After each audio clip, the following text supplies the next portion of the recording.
What is the ROI on research culture? What I want to do in this video is talk to you a little bit about ROI, talk to you a little bit about research culture, and then explain to you, give you a bit of a story about myself in terms of the importance of it. So the first thing is I'm just going to get to the punchline, is that return on investment, ROI in research culture, is very, very high. But that's the punchline. So I am a first generation student. I didn't even know what that term was until a few years ago, but it classifies this group of people that are the first of their family to go away to university. And there's a lot of people in my family. I come from a very big family. I'm the first one to go away. And so what that meant is that all of my actions that I've done are very, very strategic because I feel the pain of screwing up in front of everybody. And I feel failure very, very much. It's always been part of my identity.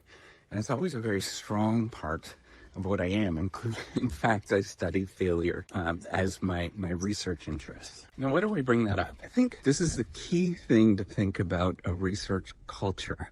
One of the things that you will know is that doing research requires people to do various degrees of novelty. There are things that are less novel and things that are much more novel, so different from the norm. Typically, the way we understand it is that the things that are more novel tend to take longer, they require a lot more risk, and they're very, very scary to actually do.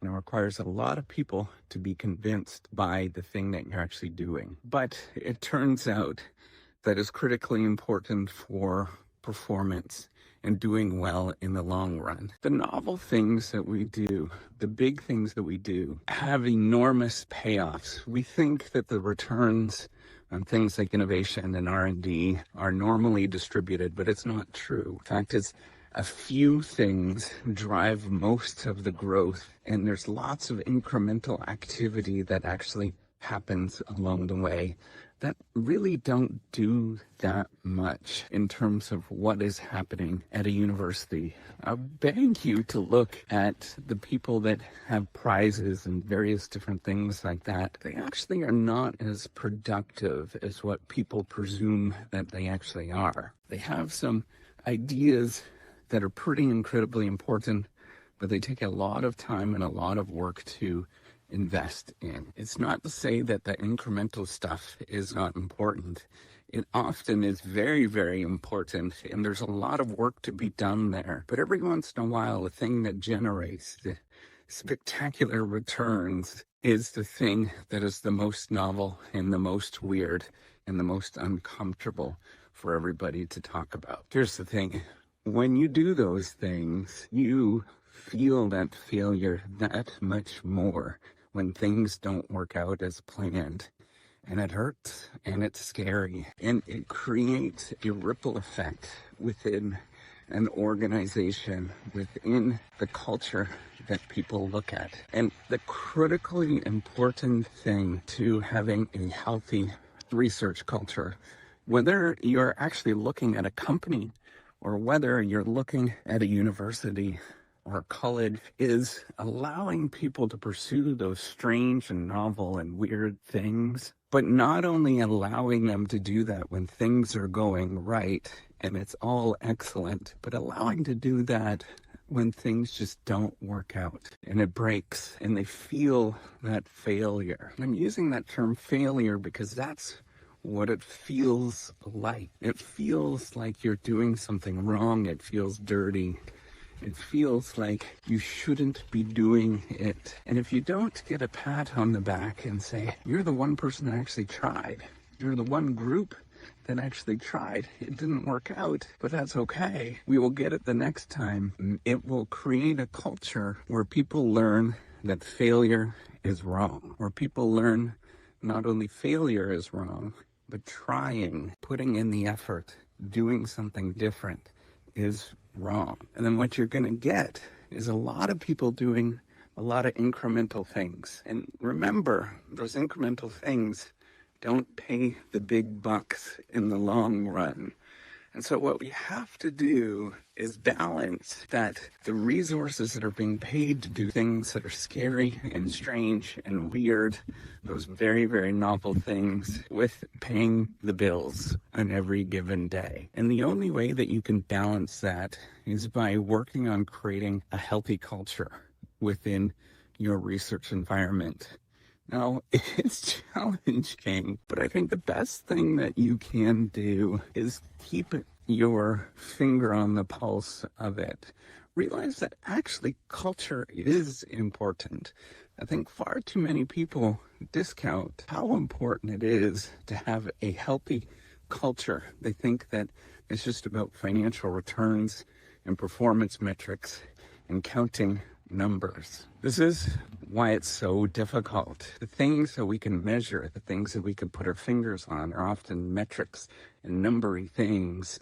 But the things that often matter and allow people to pursue those things that are novel, that are scary and weird, are the things that we can't put our fingers on.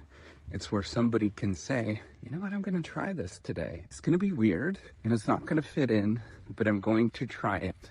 And I'm going to see what happens. You can't measure that very well. You can't measure when somebody tries something and it doesn't work out and they feel like they can get back up and do it again today. Here's what's going to make it very, very difficult for you to do the research culture thing, is that there's going to be people that are going to want to measure metrics, and they're going to be successful at measuring metrics. And what's going to make it even more challenging is that there's going to be people that are not doing very well, and it's going to be very difficult to identify those people that are not doing very well. Without metrics, you don't know how to actually identify those that are not doing well from those that are doing something that's novel and requires patience. So what do? You acknowledge and work on the fact that culture is important. Work on the fact that people can come talk to you, that people can fail in public, and that it will be encouraged, and people will be rewarded for failing at things that are risky and scary. And you work on a culture where people can talk about things and say, this didn't quite work out the way that it was planned. How do you think I can do this differently the next time? I'm going to tell you, all of this is very difficult to do, and it's not clear in any sort of way. But the best thing that you could possibly do is to start. So all of this, I gotta tell you, this is why I'm building the Reciprocity Project, is because doing research is often scary. And I think that because I was a first generation student and this was all very scary to me and I didn't want to screw up in any sort of way, that I feel like I owe it back to other people. And I want to build this platform that encourages people to do risky things, but have feedback along the way to do those things. And by doing this, I see the great irony in building the Reciprocity Project, because I have to do something that's risky and novel and uncertain because nobody else has done it before. And it's scary, and it's all done in the open. So if you can support the Reciprocity Project, the E is written with a 3, please do talk to your administrators, talk to people at your university and say that you want it at their university to help this project grow and become something bigger. Because we all need feedback, we all need support, and we all need a little bit of funness during the research game. Because it's scary, often very uncertain, and nobody else is building a platform just for us researchers and scholars. So why not?